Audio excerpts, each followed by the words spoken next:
Ladies and gentlemen, please join me in welcoming Mr. Ashish Alfred.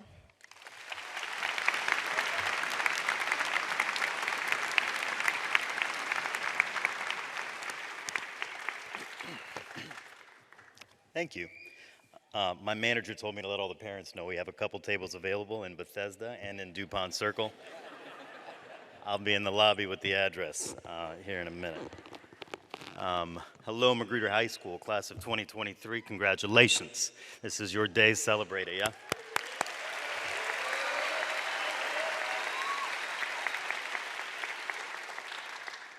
Today is a major, major milestone in your life. Savor this moment. Do not take it lightly. Appreciate all the hard work and the dedication that has brought you to this point. Even those of you that made it here by the skin of your teeth, like I did. To the real heroes, the parents, and the teachers, I must commend you on the remarkable job you have done raising these young men and women.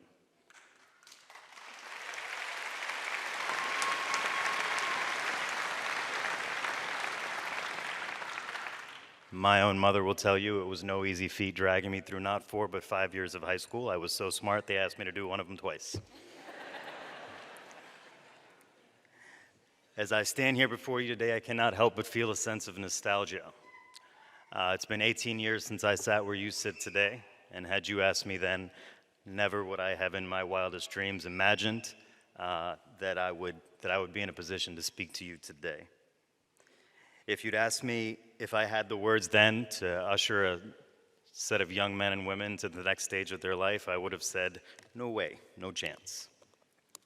So I thought and thought and thought about what it was that I could share with you from my own personal experience and from my life that would suit you as you move into this next phase of your life.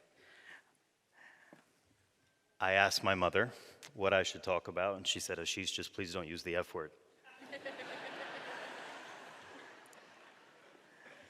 Well, I'm sorry to disappoint, but I have chosen an F word today, and that F word is failure. Even those of you that made it here with flying colors, and those of you that made it here kind of just barely, failure will be a part of your life moving forward. Failure has been a constant in my life, no matter how much success I have seen. I stand before you today, a failed student, a failed son, a failed chef, and a failed business owner. For years, I was addicted to drugs. My addiction lasted so long that my mother could not take it anymore. One fine day, after watching me ruin my life and ruin my business, she pulled her car over and she said, Ashish, unless you decide to go get help, I am no longer your mother and you are no longer my son. For 27 years of my life, this woman had doted on me, drugged me to and from school, emailed my teachers constantly to make sure that I was in class where I was supposed to be, carried me to violin lessons from the age of 3 to whenever I told her I wasn't going to do it anymore. So for this woman who had been the only constant in my life to tell me that I had to change was painful for me. Unfortunately, it was not painful enough, and it wasn't until shortly after then I overdosed, and I collapsed in the middle of the street, split my face open, spit out about 5 of my teeth, woke up a few days later, and then decided that I was done failing and it was time to make a change. I stand before you today 10 years clean.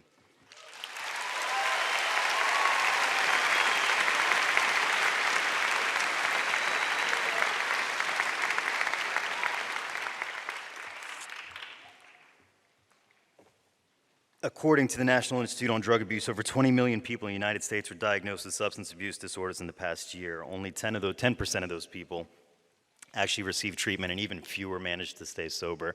So the odds of failure there are high, but you can beat the odds, is why I'm telling you that. This is not a don't do drugs kind of speech. This is just a you can screw up and still make a different decision kind of speech.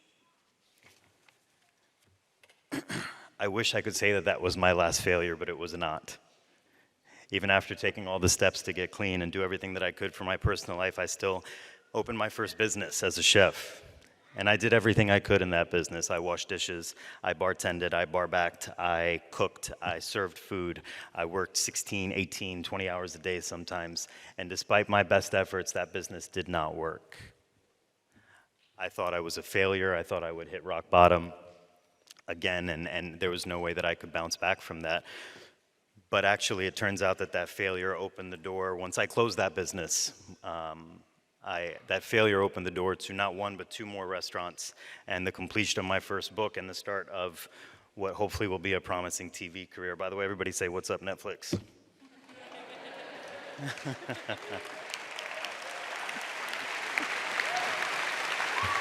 That's not Netflix, I was just joking.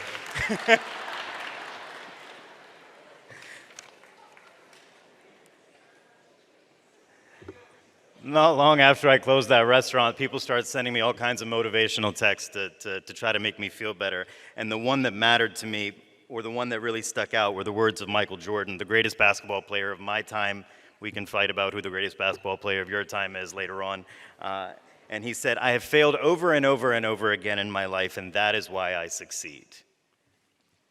There is no success without failure. You cannot truly live and risk and strive without failing time and time and time again. I'm not encouraging you to fail. Go out and do your best, but when it doesn't go the way you want it to go, sometimes, in spite of your best efforts, things will not go as planned. Every generation learns this the hard way. There's a secret learned by every person who's ever succeeded at anything important to them. It is not how we fail, but how you recover that will define you. In your heart of hearts, you already know this to be true. You've seen the Olympic skater who falls in front of a world of people watching and gets back up and finishes their routine. The young chef who smashes his face open and gets up and superglues it back together. It took me years of burning myself on the stove and nicking my fingers with knives to learn how to cook. My mother finally took my aspirations seriously only when she saw my scars. She knew I was going to do whatever it took to succeed as a chef. As a chef, I fail many times every day. So do all the people working with me in my restaurants.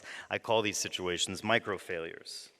It's the micro-failures that lead to perfection.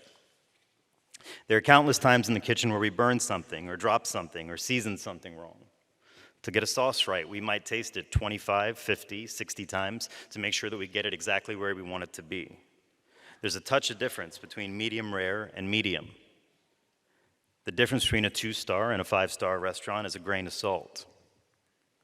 The difference between me as a master chef and the other guy is I've messed things up 1,500 times, the other guy's only messed up 500 times. To master something, you've got to do it over and over. You've got to fail at it over and over. Life is a menu.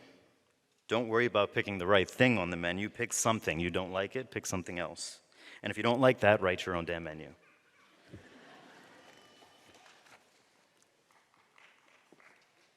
Life will sometimes beat you down. But a beaten egg white leads to meringue, meringue leads to macaroons, and we all love macaroons. That's my last cooking metaphor, I promise. There is no secret recipe for life other than getting out there and trying and failing and making it again and again and again. Magruder High School has taught you many valuable lessons, both inside and outside the classroom. Keep in mind that some of those lessons might not become apparent to you for years to come. You have all grown and developed into the amazing individuals that you are today.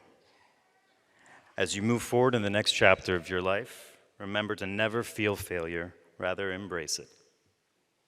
Take risks, try new things. Do not be afraid to make mistakes.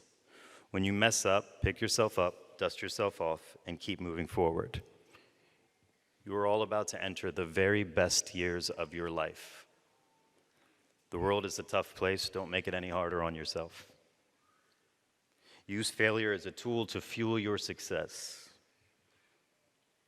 Congratulations, Magruder High School class of 2023. It's been my honor and privilege to speak to you today.